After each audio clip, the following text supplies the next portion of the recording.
Le saviez-vous, la Cour a dorénavant sa lettre.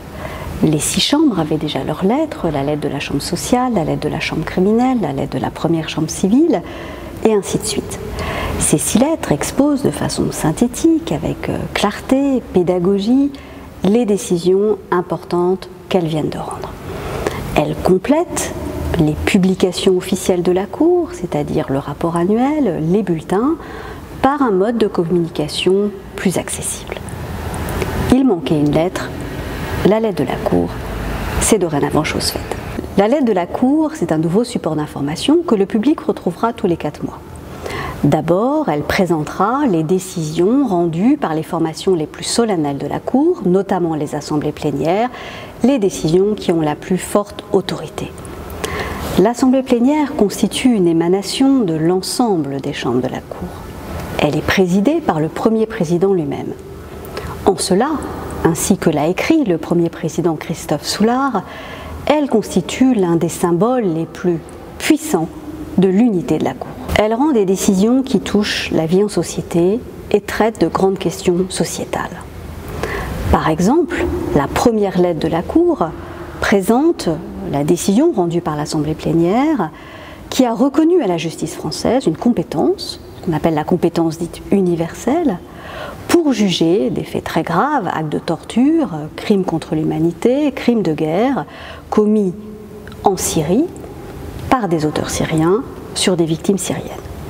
Elle présente également une décision précisant les conditions dans lesquelles le refus de donner aux enquêteurs le code de déverrouillage de l'écran d'accueil d'un téléphone portable peut constituer un délit.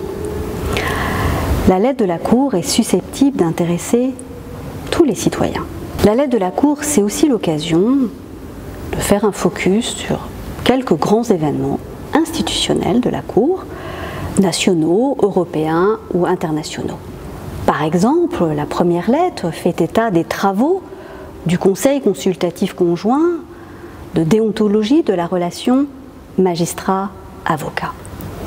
Elle illustre ainsi le rôle singulier que peut parfois avoir la Cour de cassation qui, dans une démarche facilitatrice, œuvre à des travaux collaboratifs entre des représentants des magistrats, des tribunaux et des cours d'appel et des avocats dans l'intérêt des justiciables. La Cour, c'est également un centre culturel et scientifique avec une 60aine de colloques par an notamment.